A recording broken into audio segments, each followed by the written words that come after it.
Praise the lord. ఈరోజు వాక్య భాగం ఫిలిప్పీలకు రాసిన పత్రిక 4వ అధ్యాయము 7వ వచనం. అప్పుడు సమస్త జ్ఞానమునకు మించిన దేవుని సమాధానము యేసుక్రీస్తు వలన మీ హృదయములకును మీ తలంపులకును కావలి ఉండును. ఈరోజు ఈ వాక్య భాగం ద్వారా దేవుడు మనతో మాట్లాడుతూ ఉన్నారు. ఈ ఫిలిప్పీలకు రాసిన పత్రిక 4వ అధ్యాయం 7వ వచనం కనుక మనం చూస్తే, సమస్త జ్ఞానమునకు మించిన దేవుని సమాధానము యేసుక్రీస్తు వలన మీ హృదయములకును మీ తలంపులకును కావలి ఉండును. ఈ 7వ వచనం యొక్క స్టార్టింగ్లోనే అప్పుడు కండిషన్ అనేది ఒకటి పెట్టారు. అప్పుడు ఎప్పుడు అని అంటే గనక, దేనిని గూర్చి చింతపడకుడి గాని ప్రతి విషయంలోనూ ప్రార్థన విజ్ఞాపనముల చేత కృతజ్ఞతాపూర్వకంగా మీ విన్నపములు దేవునికి తెలియచేయుడి అని మరి పౌల్ గారు రాయడం మనం చూస్తూ ఉన్నాం. వాక్యం వింటున్న ప్రియమైన వాళ్ళారా, మనం almost at the end of the ఇయర్కి వచ్చాం. సంవత్సరం యొక్క ముగింపులోనికి వచ్చాం. ఇంకా 3-4 డేస్లో వీఆర్ ఎట్ టు క్లోజ్. మరి ఈ దినాల్లో చింతపడుతూ ఉన్నారేమో, చాలా ఆందోళన, చాలా టెన్షన్. నూతన సంవత్సరం ఎలా ఉంటుందో ఏంటో, వెనక్కి పరిగెత్తుకెళ్ళిపోతే పోయిద్దేమో, విపరీతమైన ఒత్తిడికి గురవుతూ ఈరోజు వాక్య భాగాన్ని మీరు వింటూ ఉంటే గనక ప్రభు మీతో మాట్లాడుతూ ఉన్నారు. దేనిని గూర్చి అంటే అందులో అన్నీ ఉన్నాయి.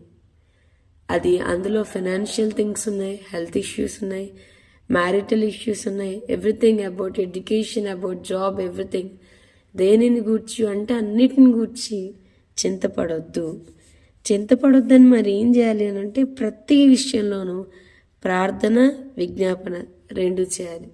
ప్రతి విషయంలోనూ ప్రార్థన విజ్ఞాపన కృతజ్ఞతాపూర్వకంగా మీ విన్నపములు దేవునికి తెలియచేయండి. ప్రార్థన చేయండి, విజ్ఞాపన చేయండి,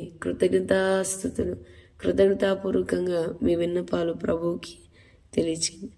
మనం ఎప్పుడైతే చింతపడకుండా ప్రార్థన ద్వారా మనకి చింతను కలుగజేస్తున్న అంశాలు, మనకి ఒత్తిడి కలుగజేస్తున్న అంశాలు, మనకి నిద్ర పట్టనీయకుండా చేస్తున్న అంశాలు, మన కడుపులో మన హృదయంలో కలవరాన్ని పుట్టిస్తున్న అంశాలు, దేవుని మీద విశ్వాసంతో దేవుని మీద ఆనుకోవడం వల్ల ప్రార్థనలో పదే పదే ప్రభుతో చెప్తూ ఉంటాము.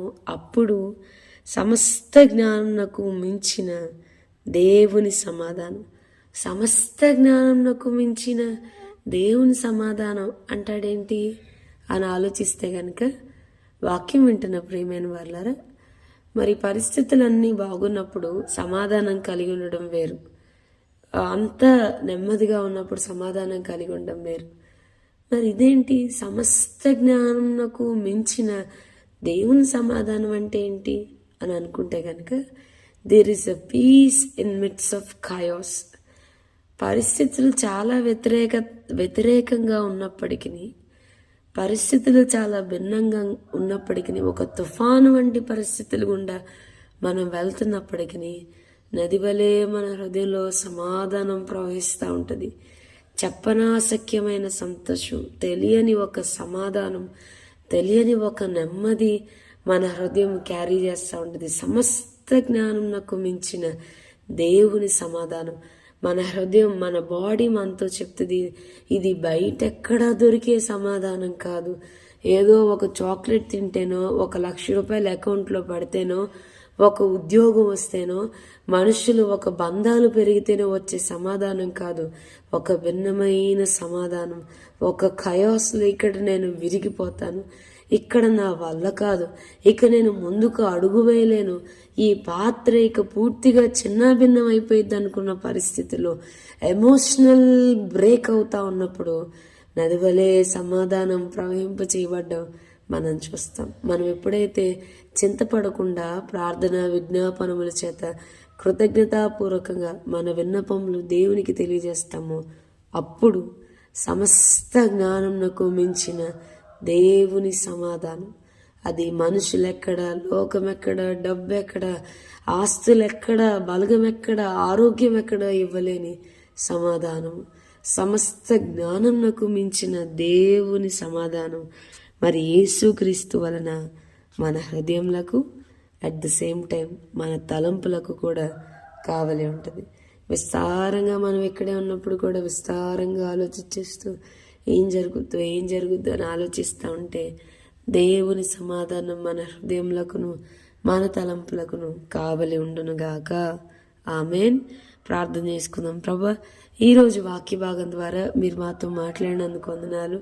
వాక్యమైన మా ప్రియులైన వారిని అందరినీ దీవించి ఆశీర్వదించమని యేసునామమున అడిగి వేడుకొంచున్నాం తండ్రి. ఆమేన్. God bless you and have a blessed day.